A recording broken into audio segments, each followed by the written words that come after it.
Okay, so let's start. So that's where we are. Or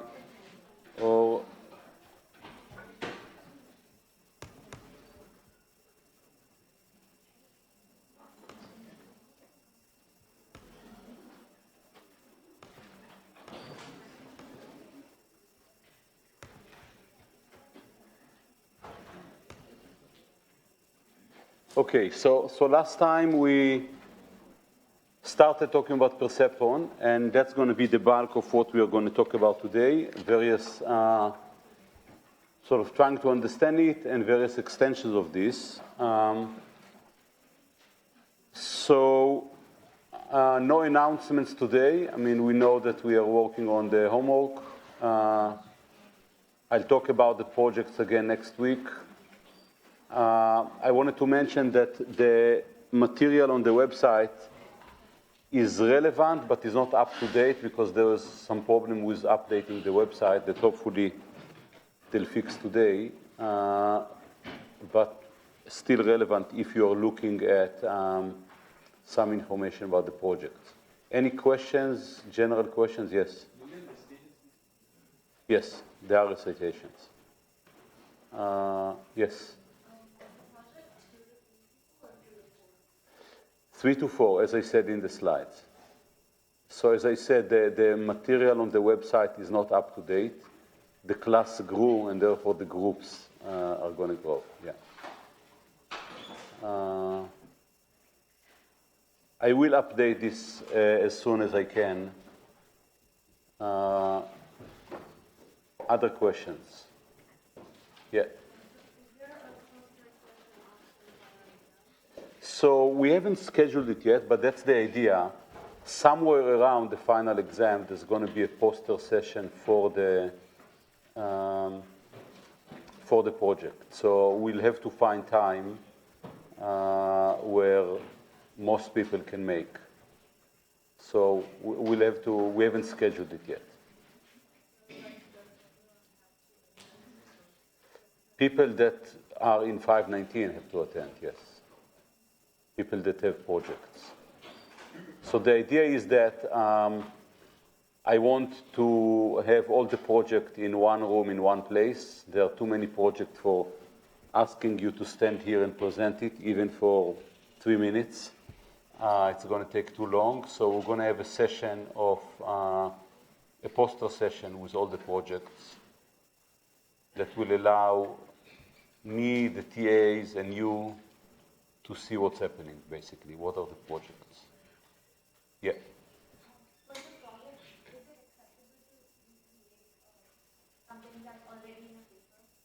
Say it again. Would it be acceptable to implement a paper for the project? Yes, you can reproduce a paper, only that it's not the only thing that you will do, hopefully. So this can definitely be a significant component of a project, yeah. But hopefully there'll be a little bit more than that.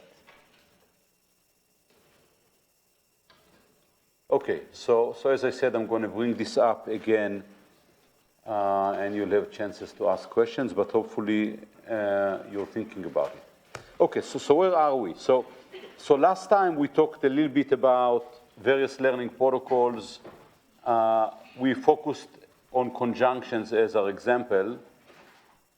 We looked at a performance measure, one performance measure for our, to know how well the algorithm is doing and to basically see the differences between the protocol, and this was mistake bound. How many mistakes will each of the algorithms do? And notice that when we talk about mistakes, we know that the mistakes are going to happen. We know that in one case they're going to make 6 mistakes, in the other 100. We don't necessarily know when the mistakes are going to happen. Right? It's possible that someone gives you examples, even many examples, and basically the algorithm runs and makes no mistakes, and you don't change anything, and suddenly you're given an example that forces you to a mistake and therefore to update. So that's something to think about, that the number of mistakes you're making is not the same as number of examples you see.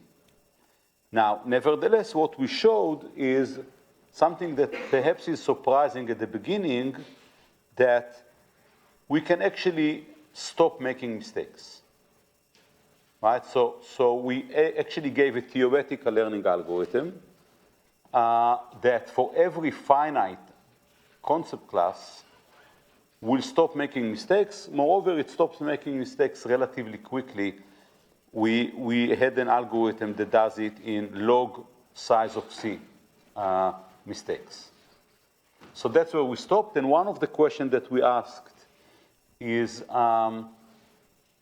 what's going to happen in the more interesting case of infinite concept classes?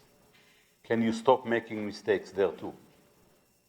Maybe it's intuitive that if you have only a finite set of functions that you're after, your hidden function is one of them, but it's a finite set, at some point you're going to stop making mistakes, because every mistake you're making, you're eliminating one or two or many candidate functions. But in the infinite case, will this happen too? So, and with this in the back of your mind, we started talking about Perceptron,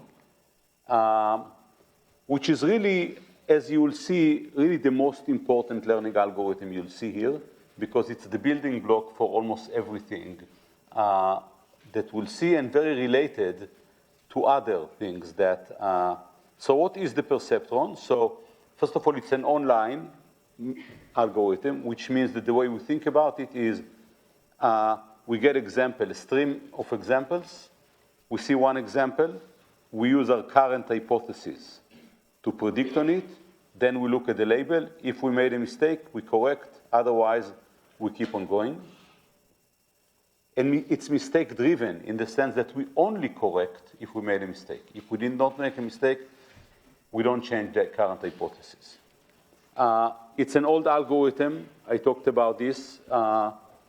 And it was invented by someone that was thinking about the brain, thinking about neuroscience. The comment here is actually an important one, because the literature sometimes equates Perceptron with linear threshold unit. Sort of just the idea that you have something like this, a bunch of inputs, x's, a summing unit that sums the weighted sum of the input plus a threshold at the end. Some people call this Perceptron. I don't. Perceptron is a specific algorithm for this. And we will see that there are many algorithms to learn the weights in this architecture, even today. So I think about Perceptron as the algorithm, not as the linear threshold unit.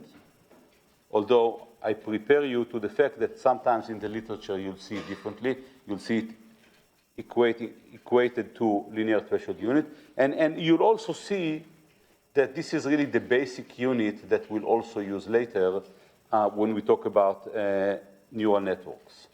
Okay, so with this, what is the algorithm? So we're trying to learn a function from x to y. X is the set of input, could be real-valued vectors, could be Boolean vectors. Remember just that when I use boldface, I refer to vectors. When it's not bold, it's just scalars. Y, the label is going to be plus or minus y in this case. And the function is going to be the sign of the dot product W transpose X. Given a set of examples, M examples, pair X and Y, this is the algorithm. So we initialize the W somehow, let's say to 0. We cycle through all the examples, in practice, potentially many times. We predict, given our current W, we call Y prime the current predictions, the sign of W dot product X. If we made a mistake, if Y prime is different than the given label Y, we update the weight vector. Otherwise, we don't update the weight vector. How do we update when we made a mistake? We make a mistake. We take the old W and we add to it RYX. R is some constant learning rate. Let's think about it as 1 for now. What is yx? It means that if y is plus 1, positive example, I'm adding x. If y is minus 1, I'm subtracting x. That's it. Very simple algorithm. Questions? Okay, so let's see how this works. So this is a graphical illustration of what's happening here. We are playing with vectors. Here is a two-dimensional space where I have positive examples that are red points, negative examples that are blue points. So this is a positive example. The arrow that you see there is my W, my current weight vector, and therefore the perpendicular to the vector, this hyperplane that you see there, is the set of all points x in the space that satisfy W transpose x is 0. Okay? Everyone agrees with that. This is my current decision boundary.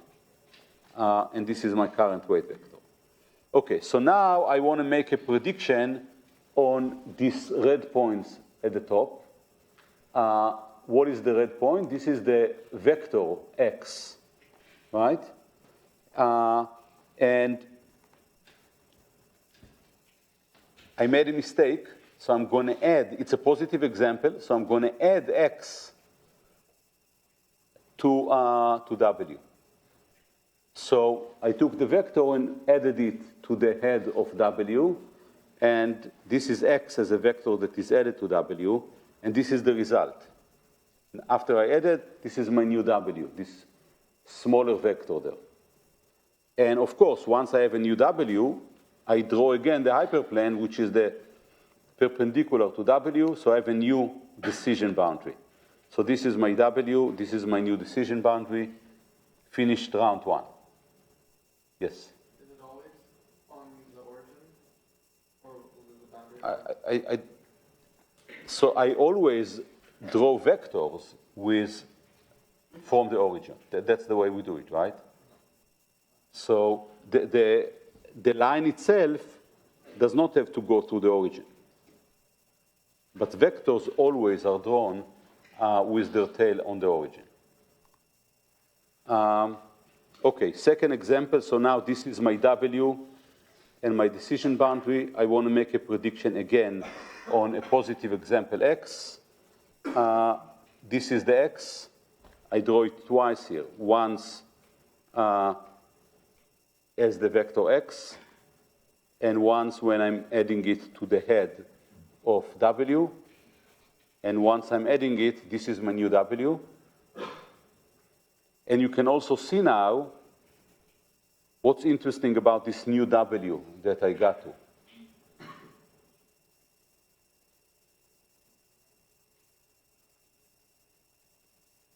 Yeah? So all the red points are on one side, or the blue points are the other. What does that mean? What's the implication of that?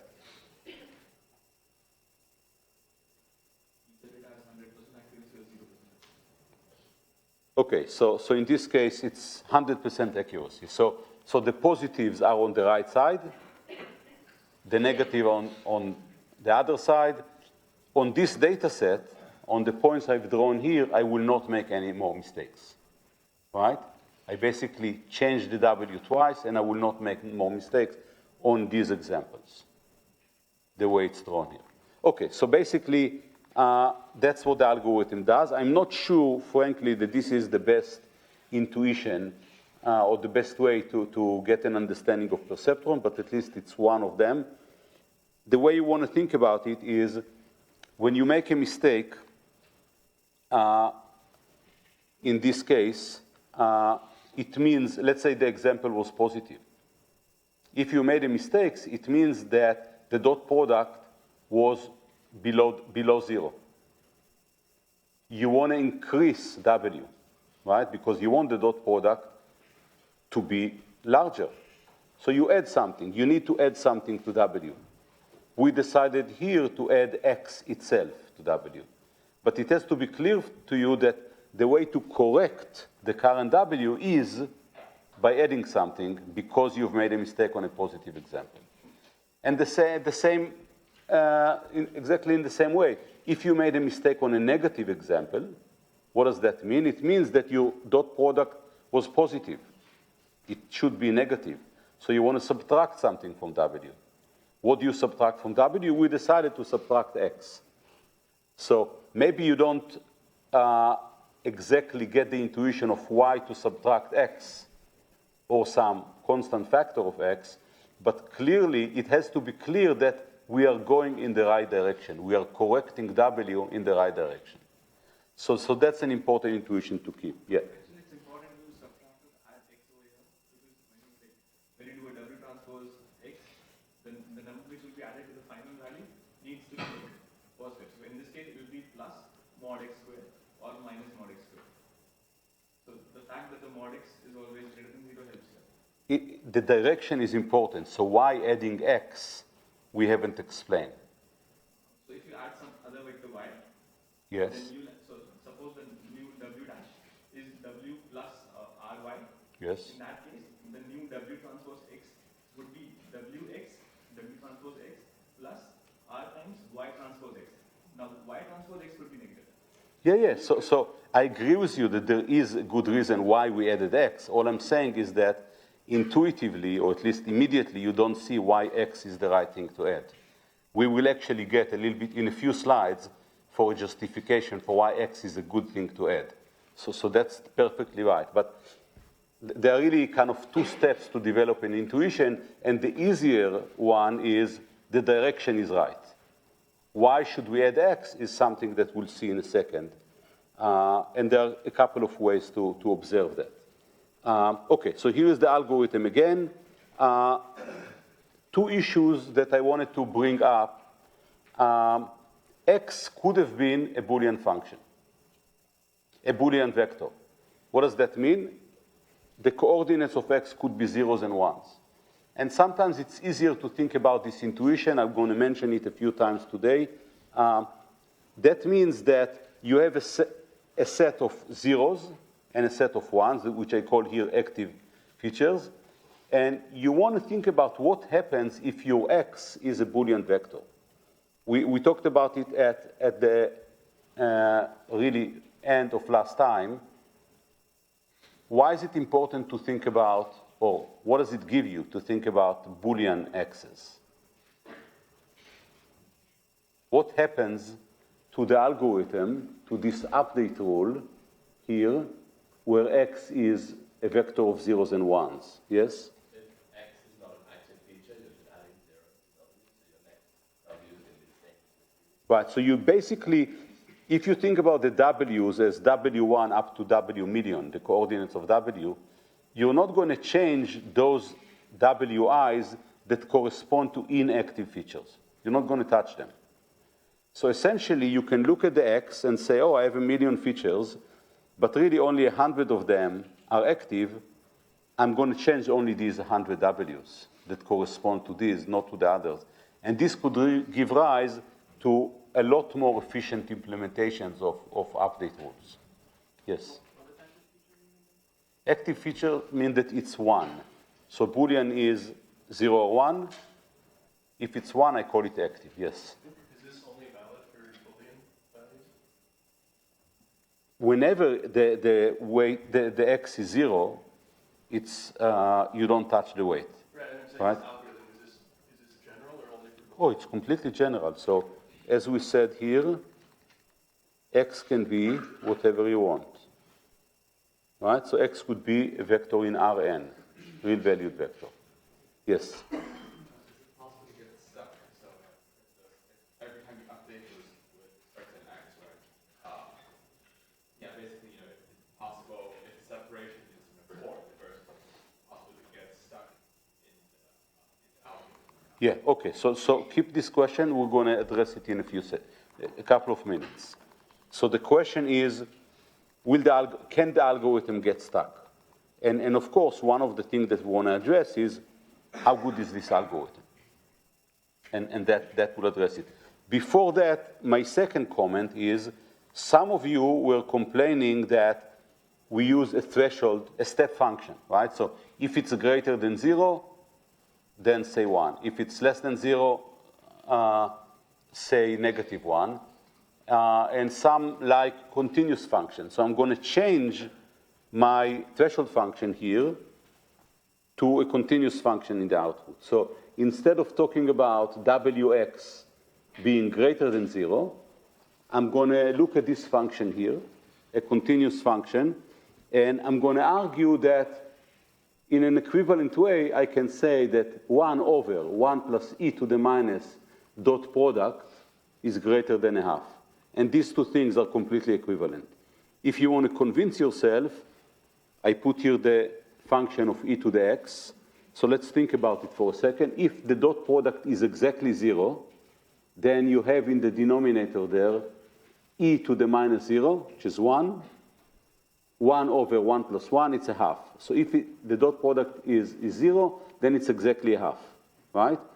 If the dot product is greater than 0, what does that mean? It means that it's e to the minus something that is greater than 0, so it's getting to this area here, and therefore what I get here is something that is 1 over 1 plus something that is a little bit greater than 1, and therefore I'm going to be less than a half.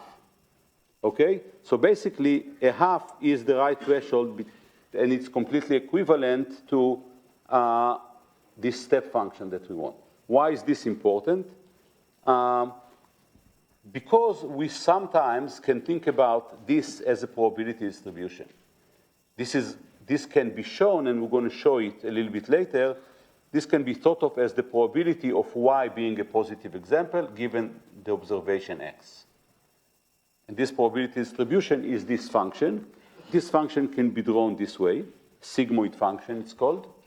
So basically what we've done here is something, really basically terminology.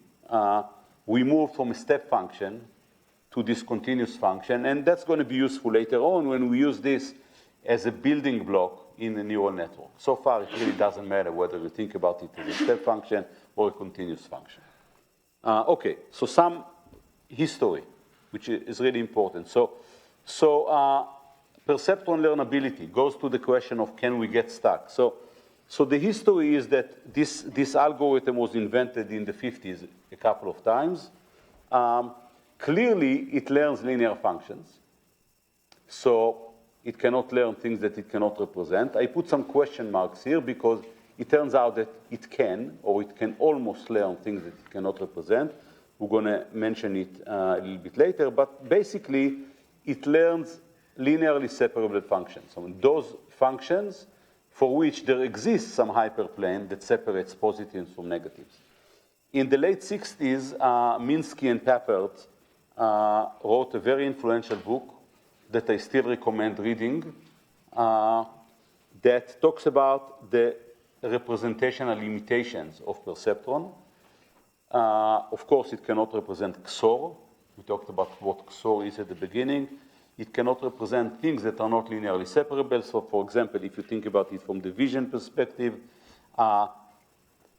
if patterns are represented as local features, you cannot represent interesting patterns like properties that have properties like symmetry or connectivity. This is all details in the book. There is a relatively new edition of the book from the early 90s, I think, that has comments from Minsky, handwritten comments on the book. So he took the book from the 60s and he added some handwritten comments, and it was republished. It's still available, and an interesting read. The more interesting read was that because it was published in the late 60s, research on neural network completely stopped because it was a very influential book. People said, okay, so this is not a good direction to go in. In the late 80s, early 90s, there was a resurrection of this direction. This is when Minsky rewrote the book or added comments to the book. This was another gold time for neural networks. It stopped again in the mid-90s and died until about 5 years ago. So there's a wave. We don't know when it's going to be a low point again. But anyhow, interesting history. But in fact, Rosenblatt knew everything that was written in Minsky and Papper's book. So he actually said in his book, this is a quote from his book that he wrote about when he introduced Perceptron. So Perceptron addresses things that are linearly separable, and the key problem in pattern recognition, this was the name of machine learning back then, is what pattern recognition problems can be transformed so as to become linearly separable. Which basically means he kind of had this picture that I showed at the beginning of the semester in mind, if you want, the x, x squared picture that I showed. Basically, he thought about the fact that you have to do something to the input so that eventually at the output, you will have a linear gate. So he kind of understood it. He actually died a pretty frustrated man because it was unsuccessful, what he was doing, and in fact, it is very successful. So, okay, that's the history. What did Rosenblatt know? He actually knew these two facts about Perceptron. That it converges, that if there exists a set of weights that are consistent with the data, we call this today, if the data is linearly separable, then the perceptron will converge. Basically, will stop making mistakes. He did not know how long it will take it to converge, but he knew that it will. He also knew that what he called the perceptron cycling theorem, that if the training data is not linearly separable, the perceptron learning algorithm will eventually repeat the same set of weights and therefore enter an infinite loop. But really, we can stop it, right? So it's not that it's forced on us that it will be in an infinite loop. And the question is, will it be robust enough? Will it be almost good? And today we can actually say something about it, which I will. Okay, so we're going to put these two theorems into somewhat more formal grounds. Before that, I want to write perceptron in a slightly different way. The reason I do it is, first, because when you look in the literature, you may see somewhat different notations. And what I'm doing here, just for the sake of you getting used to variability in notations, is I'm back again splitting the theta from the W. Remember that we talked about the canonical representation that makes it easier for us to not think about theta at all, just adding as the n plus one dimension. Here, I'm not doing it this way. I'm basically saying, well, I have W, I initialize W, for example, to 0. I initialize theta to some theta init, and I'm running the algorithm exactly the same way as I said before. For every xj, y hat is the sign of the dot product minus theta. I'm using somewhat different notation, so you'll get used to it. And if I made a mistake, I'm updating both W and theta in exactly the same way. So this is exactly the same algorithm we had before, only written in a somewhat different way. Okay, so we started this discussion by talking about mistake bounds and showing that it's okay. We are going to stop making mistakes if the hypothesis space is finite. What's nice about perceptron is that we're going to show now that we are actually going to stop making mistakes even in the infinite concept class. So I hope we all agree that perceptron is playing in an infinite dimension space, in infinite concept class, right? So the number of W's that it can represent is infinite. Nevertheless, it's going to stop making mistakes. And the question is how soon? And this theorem that is from a Russian mathematician in the 60s is going to quantify it. So let's read the theorem and try to understand it. So we have a W that we are maintaining. I'm going to assume that the initial W is 0. Given an example, I'm going to predict according to the linear threshold unit function, W dot product x is greater than 0, I'm going to say 1. And this is what the theorem says. Let x1 up to y1 up to xt, yt be the sequence of labeled examples where xi is a real valued vector. The size, I'm using this double vertical lines on each side of the vector as norm of the vector, L2 norm of the vector, which you've seen. And if you don't remember, I'll remind you a little bit later. The size of the vector is bounded by a number that I call here R. Yi is plus or minus 1. I'm going to assume that there exists some u. This is the correct thing.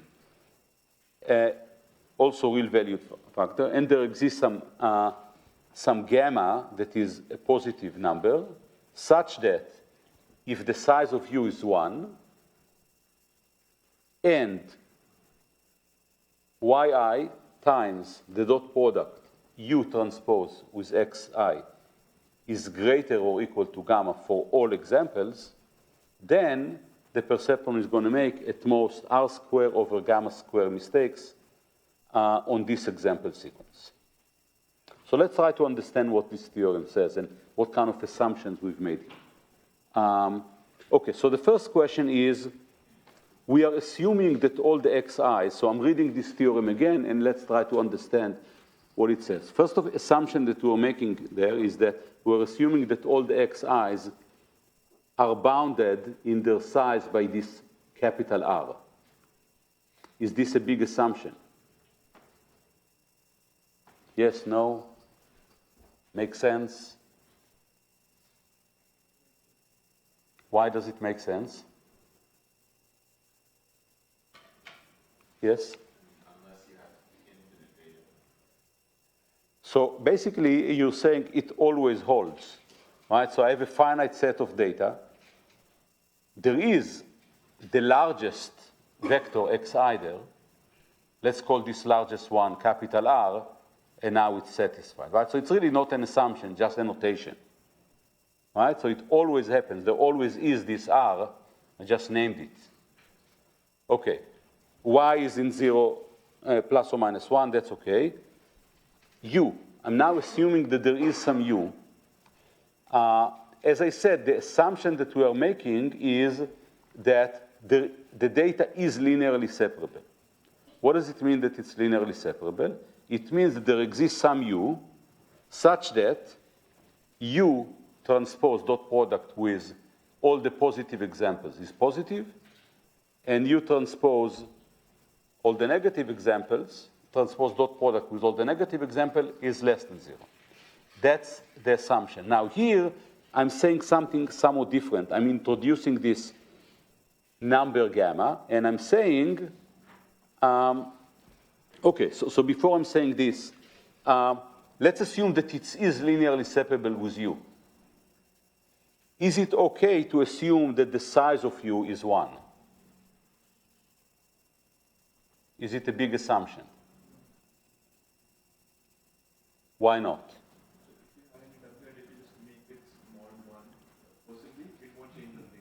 So let's take this U, and U has the property that U dot product X, where X is positive, is greater than 0, dot product X when X is negative is less than 0. If I take this U and multiply it by 7, still going to satisfy exactly the same thing, right? If the dot product was positive, it's going to remain positive. If it was negative, it's going to remain positive. So the size of U, I can play with it any way I want. Nothing is going to change. So it's okay to assume that the size of U is 1, just a convenience. Okay? Let's move to the final statement here. What I'm saying here that I'm assuming that yi times the dot product ux is greater than gamma. So let's first read it. What does that mean? Yi is plus or minus 1. So let's assume it's plus 1 for a second. That means that I'm assuming here that for positive example, the dot product u dot product x is greater than gamma. If y is negative, I'm assuming that negative, the dot product is greater than gamma, or equivalently, that the dot product is less than negative gamma. Okay? So basically, I'm assuming that the dot product for positive is greater than something, this gamma. The dot product for negative examples is less than something. Is this okay? How big is this assumption? Yes.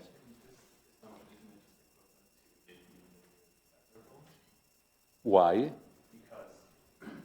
Because it means that that is literally an equation, right? That says that there will be a length, right? Such that the distance of every x will be, gamma away.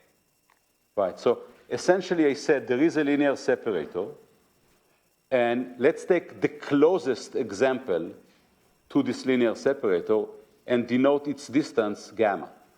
It's a finite set, there is a closest one. Let's assume no one is on the line exactly. And the closest one, if I call its distance gamma, then this is satisfied, right?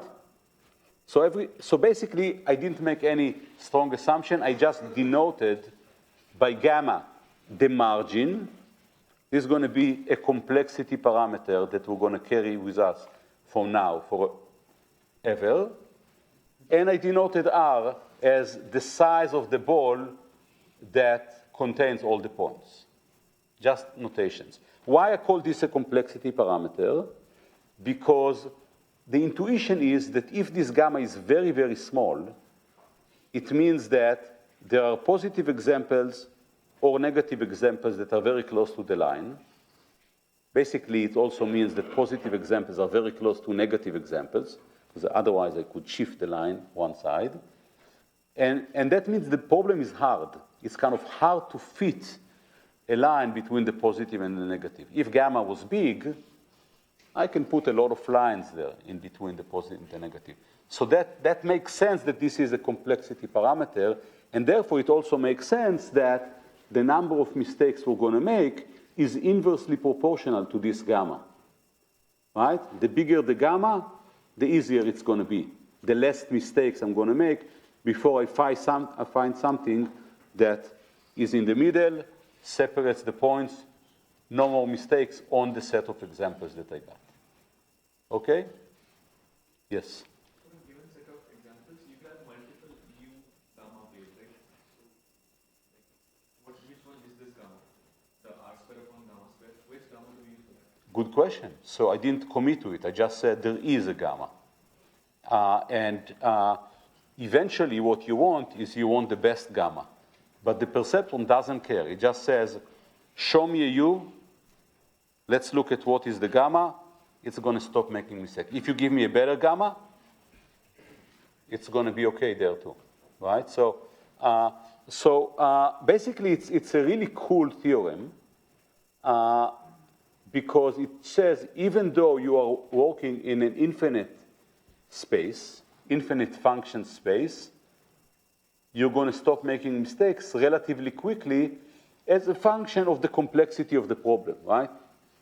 And this kind of makes sense. So the other thing that is cool about this is that the proof is really simple. It's one slide.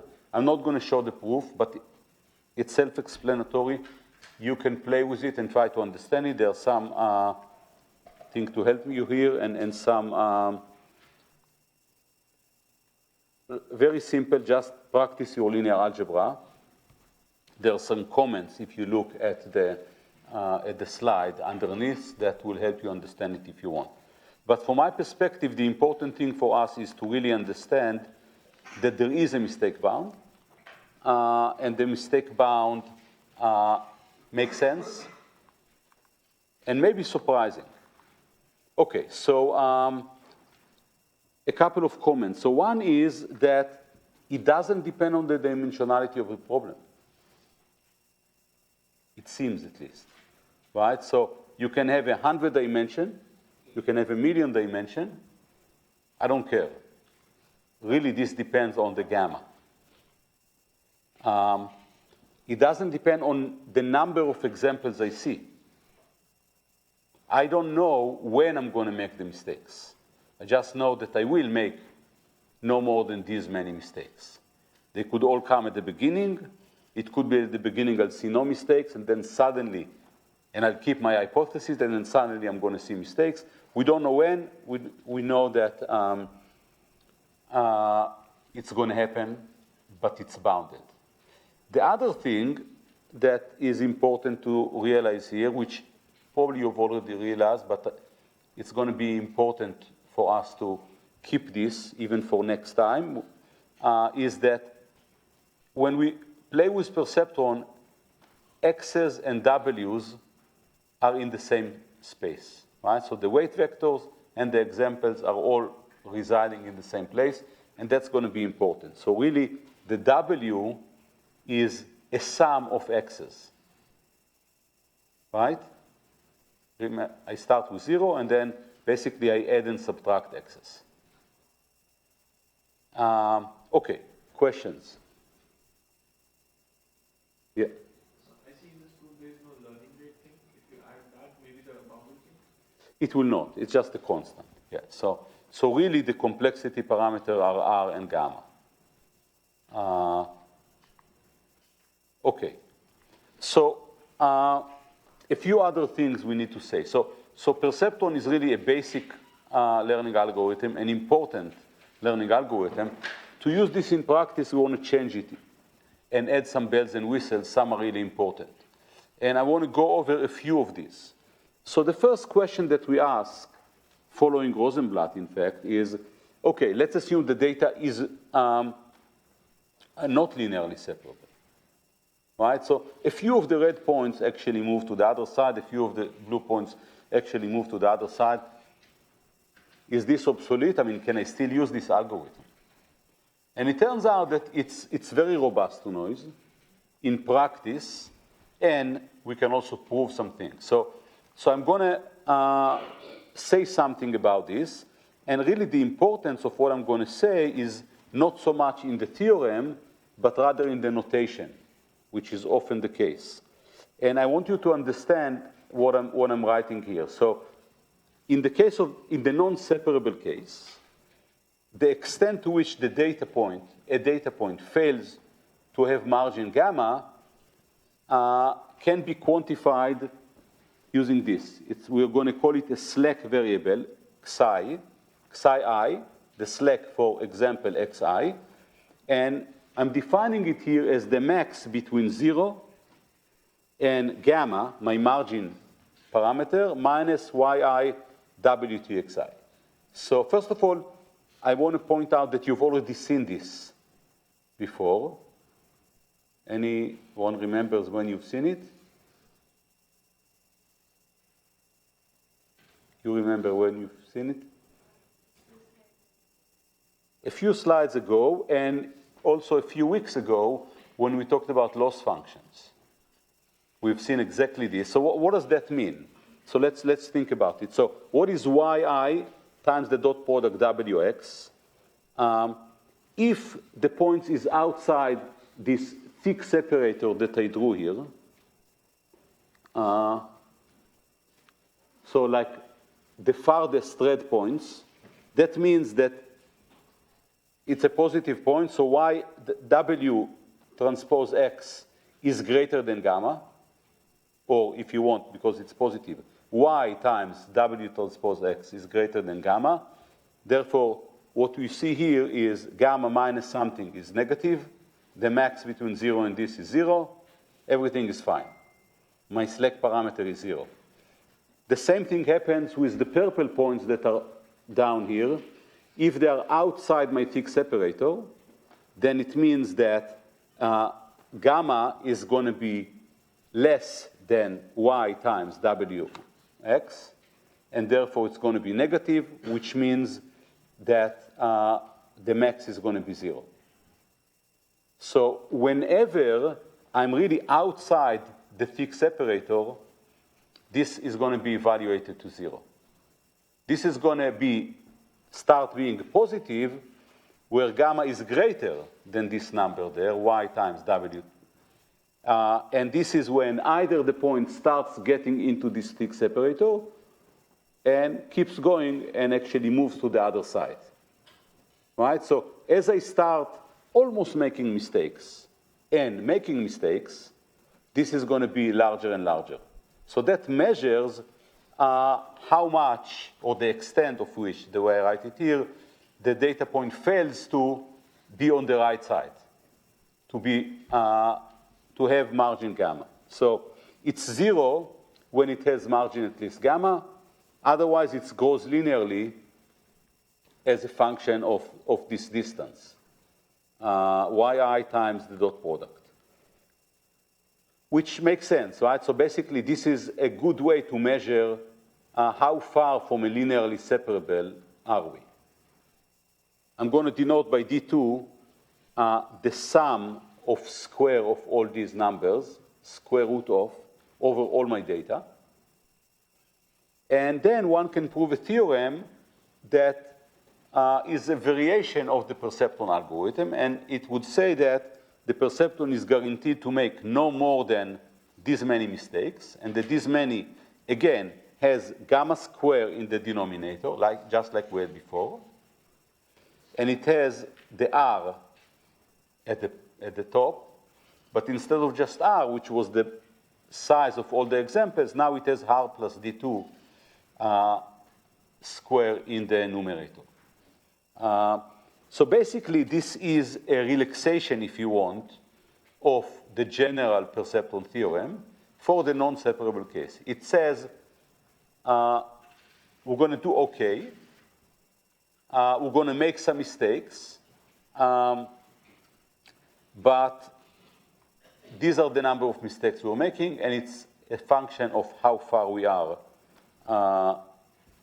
from being linearly separable. So basically, this tells us Perceptron is going to be robust to noise, and you're going to play with it a little bit in your next problem set and see that this is indeed the case. Okay, so another comment on Boolean functions. So we already talked a lot about Boolean functions. Specifically, we talked about disjunction and conjunctions. Everything I said about conjunctions hold for disjunctions. So here I'm talking about disjunctions. And we can ask ourselves, how many mistakes will the Perceptron algorithm make when learning K disjunction? Remember that I defined K disjunction and K conjunction as, in this case, it's a disjunction over n variables where only K of them are important. I don't know which K. So let's say I have 1,000 variables, but the disjunction is x1 or x5 or x10 or x20 or x21. That's it. So it turns out that Perceptron is still going to make a number of mistakes that is proportional to the dimensionality. And you would prefer something better than that. You really would prefer that the number of mistakes would be proportional to the number of features that are really in the target disjunction, because this could be much, much, much smaller than the dimensionality. And that's not happening. So you can, if you think a little bit about it, you can generate a sequence of examples, convince yourself what will Perceptron do for it, and convince yourself that it will actually make order of n mistakes. Where is n coming from? Before I promised you that the dimensionality isn't part of the bound for Perceptron.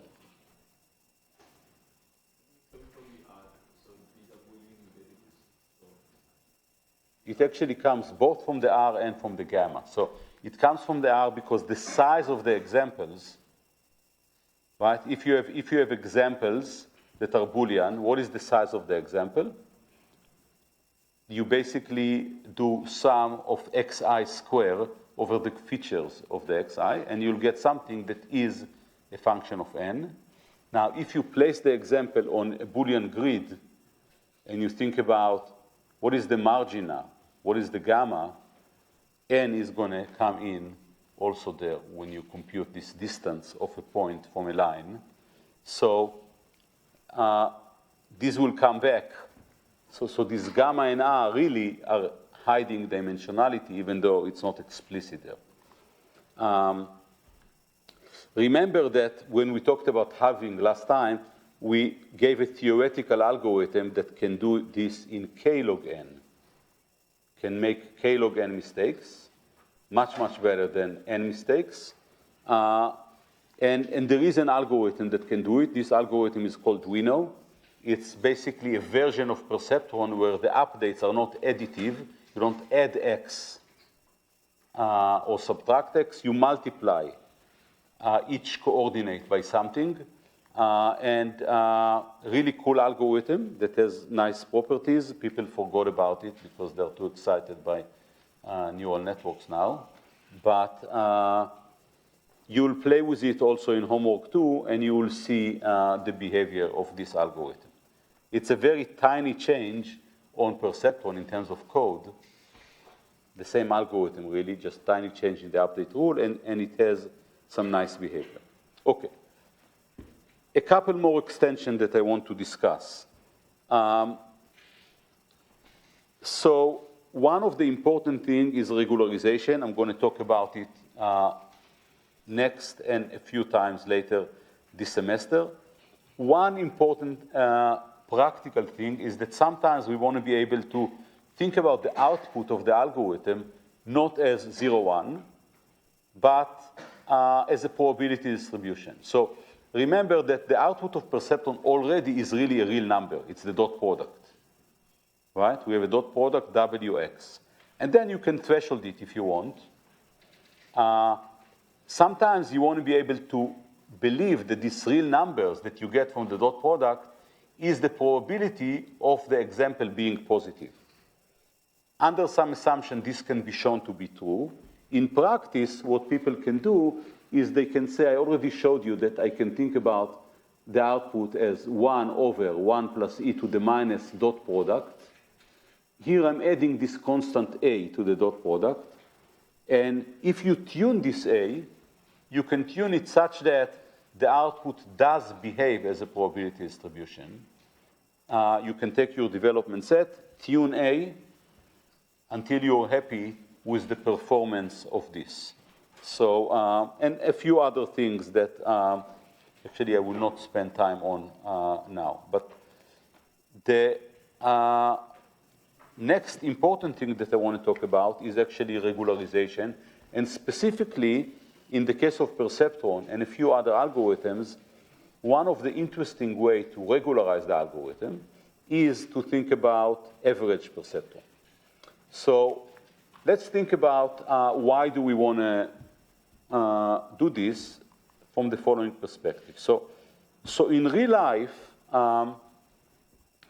I would argue that bounding the number of mistakes is not sufficient. We want better guarantees for the performance of a learning algorithm. Really what you want to know is not only you'll never make more than 100 mistakes, you kind of want to know, a new example is coming, what's the probability I will make a mistake on it, right? And a mistake-bound algorithm, as is, doesn't give you this guarantee because you don't know when you're going to make the mistakes. So the question is, can we take a mistake-bound algorithm or an algorithm that has mistake-bound guarantees and convert it in a principled way to an algorithm that has these nicer guarantees? So to start thinking about it, let's assume that you run your Perceptron. You run it alone. First example, you made a mistake, you update. Second example, made another mistake, you update. And then 10 examples, no mistakes. Example number 11 comes in, you make a mistake. 12 comes in, no mistake. 13 comes in, another mistake, you update. You keep on going. And then you have 100 examples, no mistakes. You keep your hypothesis.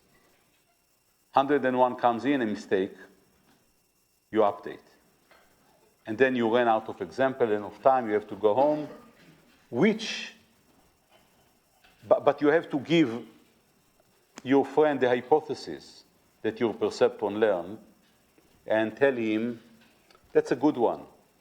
I learned over 100 and something examples, use this.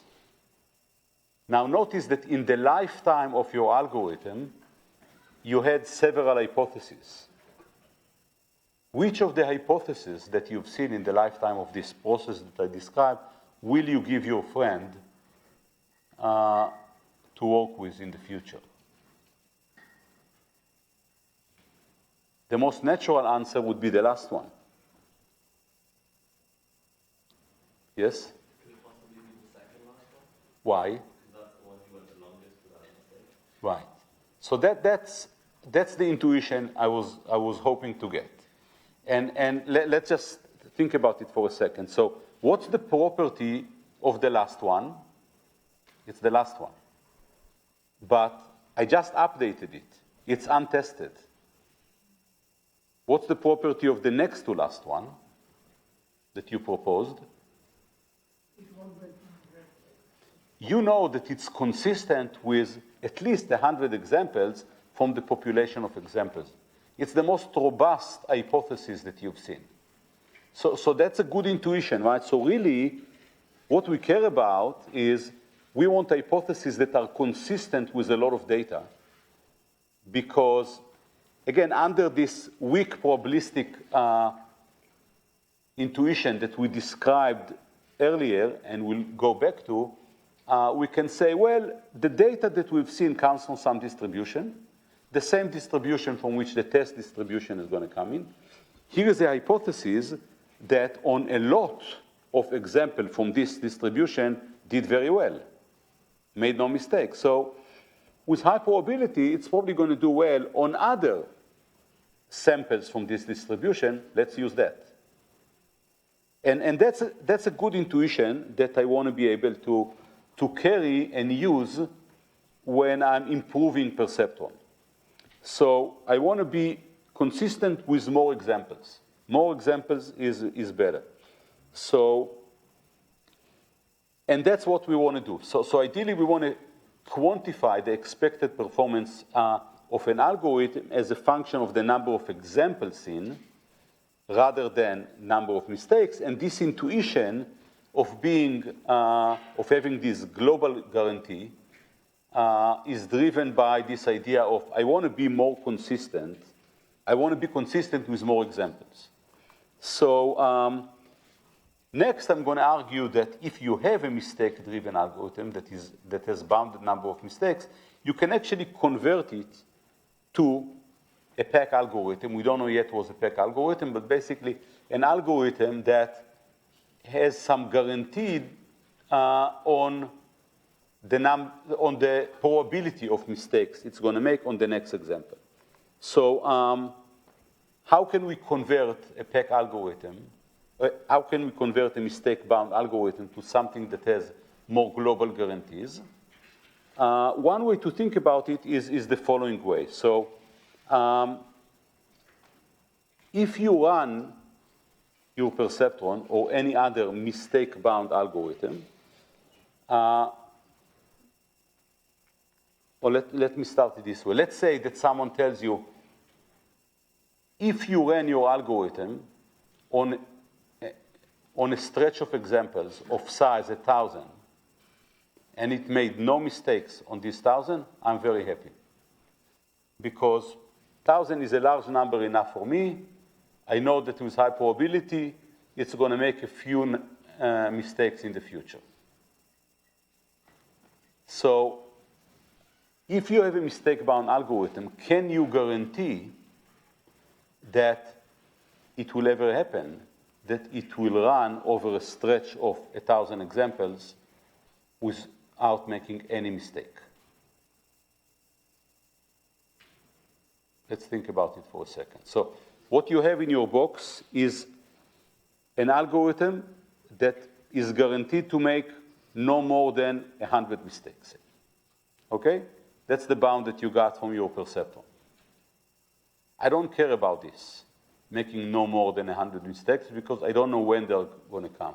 What I want is I want an algorithm that was trained, was evaluated on 1,000 examples and made no mistakes on those. You see the difference? What you have in the box is something that will make no more than 100 mistakes. You don't know when. What you want is a new box that has a hypothesis that ran over 1,000 examples and made no mistakes on them. Can you use the box here to generate the new box?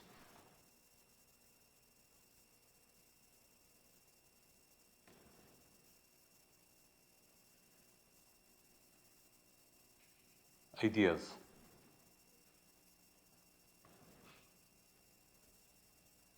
So I have here an algorithm that I have the guarantee it will not make more than 100 mistakes. Yes? Change gamma. What do you mean by changing gamma? Change gamma so that the number of mistakes varies by the number of examples.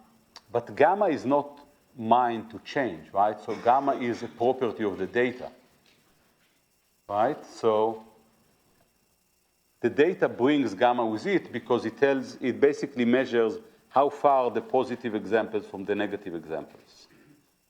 So I cannot change it. I'm looking for something simpler. So again, I have a box that is guaranteed to make no more than 100 mistakes. I have an infinite set of examples, say. Will it ever happen that this algorithm runs over 1,000 examples with making no mistakes? Yes or no? Essentially, yes.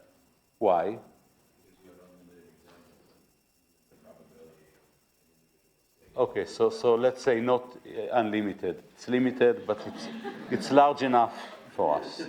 How many do you need? Why do you need 100,000? Every 1,000 examples that you make one mistake. Right, so even a little bit less than 100,000. So basically what you have in mind is something like this. Let's run this box here. Okay, let's start running it. If it runs on 1,000 examples with no mistakes, I'm happy. I'm taking it and I'm giving it to you because you asked for something, for a hypothesis that ran over 1,000 examples with no mistakes. Worst case, it will not run on 1,000. Worst case, in fact, it's going to run on 999, then we'll make mistakes, making you unhappy. I don't want this. But you made a mistake, so you changed it, let's run it again. Worst case, again, you will run on 999, and then make your second mistake. After you do this 99 times and 100 times, so it's 999 times 100, you're done, right? Because now you're going to make your last mistake, or you have something that runs for 1,000. So I took this box here. This is a mistake-bound box, and I converted it relatively efficiently to a box that has your desired guarantee. You told me I want something that runs over 1,000 examples with no mistakes. I gave you this. And of course, had you wanted 2,000, we can do the same thing. So basically, we gave a principled way to convert an algorithm that has a bounded number of mistakes to something that will be consistent for a long time, as long as you want. And this is a more global guarantee. The algorithm that I'm going to give now, the average perceptron, basically builds on this intuition in a very concrete way. So first of all, I'm writing here what I've seen here, what we just said. That basically we can do something, we can convert it in a principled way to something that will have a long stretch of no mistakes. So average perceptron is doing just that, only that it doesn't just take the last one, it's even more clever than that. It basically takes all the hypotheses that you went through in the lifetime of this algorithm and averages them where the coefficients, the average coefficient is a function of the length of the stretch. If the length of the stretch was large, I want to weigh this hypothesis high. If the length of the stretch was short, I don't really care about this hypothesis, I'm going to give it a low weight. So this is how the algorithm is going to work. And the cool thing about this algorithm is that you can prove a lot of nice things about it. It really will have a PEC behavior, given that we'll define PEC in 2 weeks. But basically, it will have global guarantees of the type that we want. We will be able to say, given a new example, the probability of making a mistake on it is low. Here's the algorithm. So just notations. M is going to be my number of examples. K is going to be the number of mistakes I'm making. CI is the consistency count for the ith hypothesis that I'm denoting here as VI. Right? So I'm running Perceptron. I'm changing the hypothesis all the time. Right? V1, V2, VI. And the consistency of hypothesis VI, which is the number of examples it was consistent with, is denoted by CI. T is the number of epochs I'm going to train on. So I'm starting with M examples, my input. The output is going to be a list of hypotheses along with their consistency count, which is the length of the stretch they performed on without making mistakes. We initialize K equals 0, V1 equals 0, C1 equals 0, and T times, I'm going to do this. For all examples, 1 to M, I'm predicting on my current hypothesis VK, so Y prime is the sign of dot product VK transpose XI. If I did not make a mistake, Y prime is I, I'm increasing my consistency count. I'm happy. Otherwise, I'm throwing my hypothesis to another bucket, and I'm replacing it by VK plus 1, which is VK plus YIX. This is the standard Perceptron update rule. And CK plus 1 is 1. Just started. I'm increasing K, and that's it. So essentially, what I've done is exactly the algorithm that I described before, which is I'm starting with some initial hypotheses. I'm running Perceptron until I make a mistake. When I make a mistake, I put this hypothesis in a storage. I remember the length of the stretch, and I keep on going. At the end, once I have all these VI, CI, my final prediction is going to be sum 1 to K CI times the dot product. So essentially, I'm predicting with all my hypotheses. I'm weighing the prediction by the CI, and that's going to be, and I'm predicting based on that, based on the sum of this. So, okay, so of course, this can be done on top of any online learning algorithm, not Perceptron. The only thing you will change is that the update rule here is, instead of going to be here, the Perceptron update rule will be another update rule. And you will do it in homework 2 over 3 different online algorithms. Once you implement it, you'll see that it requires some thinking, even though it seems very simple, 1 slide algorithm, half a slide algorithm. To make this working efficiently, you'll have to think a little bit. The cool thing is that it's a really good algorithm. So average Perceptron or average Duino is as good as any other linear learning algorithm, if not better. You'll see this also in your problem set.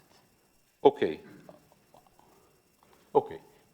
2 other things that I want to say in terms of extensions. One is, we already talked about the value of a thick separator. You can change Perceptron to enforce thick separation in a broad-force way by doing this. So I'm going to promote the weight, that is, add x, not when wx is greater than 0, wx minus theta, I'm writing here, is greater than 0 or less than 0, but rather my threshold is going to be some new gamma that I'm inventing. I found some gamma, let's say it's 0.5, and updating weights relative to performance on this. So basically, I count an example as a positive example, not if Wx is greater than theta, but rather whether it's greater than theta plus a small number gamma and minus a small number gamma. And basically, it forces me to be a little bit stricter than I should be.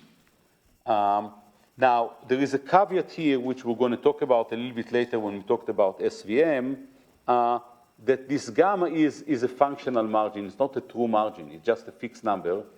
And therefore, once W grows in the course of your learning algorithm, W is going to grow. Because you fixed gamma, it will diminish relative to W, and the impact of it is supposed to diminish. Nevertheless, it actually is a good update for Perceptron. Final thing I want to say is a quick question here. So assume that you made a mistake on example X. You're running your Perceptron. Now you see X again. Will you make a mistake on it? Everyone agrees that you could make a mistake on it, right? So the fact that you update on X does not mean that even immediately when you present X, you will not make a mistake on it. What if I ask you, don't make a mistake next time you see X? What would you do? Can you change the algorithm such that you will not?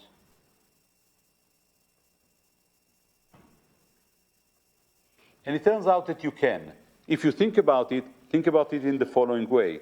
So I gave you X, you made a mistake. I told you, I don't want you to make a mistake on X again.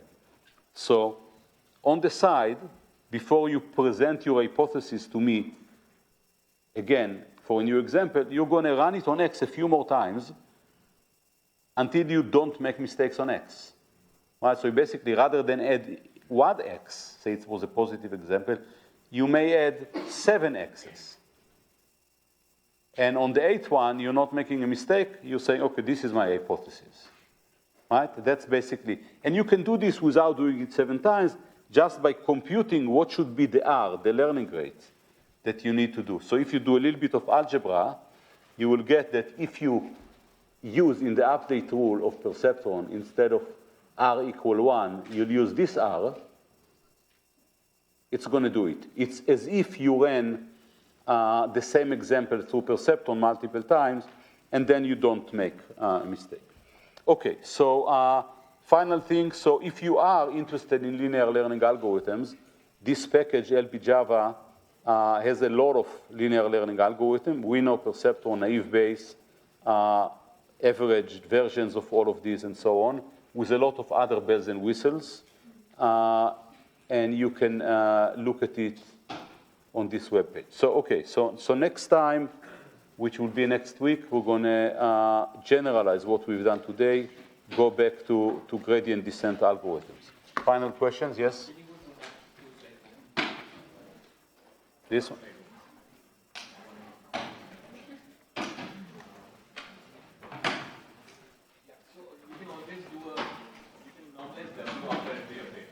Yes. That's another thing. You can also normalize W. That's going to be more expensive because normalizing W every time is going to be costly if it has million dimensions. Okay, have a good weekend.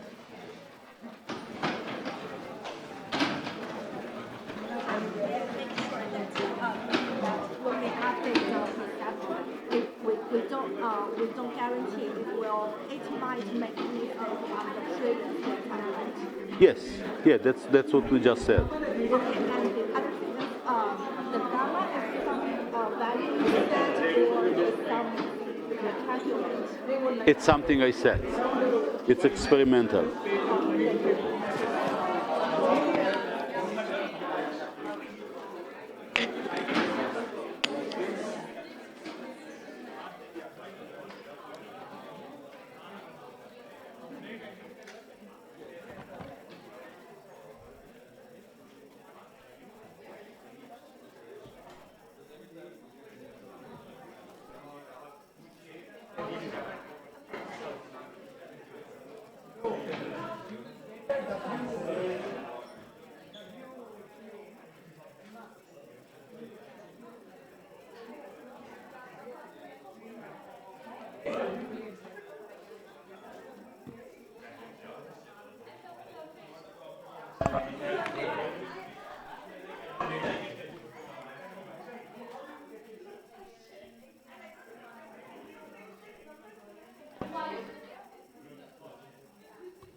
like, maybe, so like, if you're looking for just like,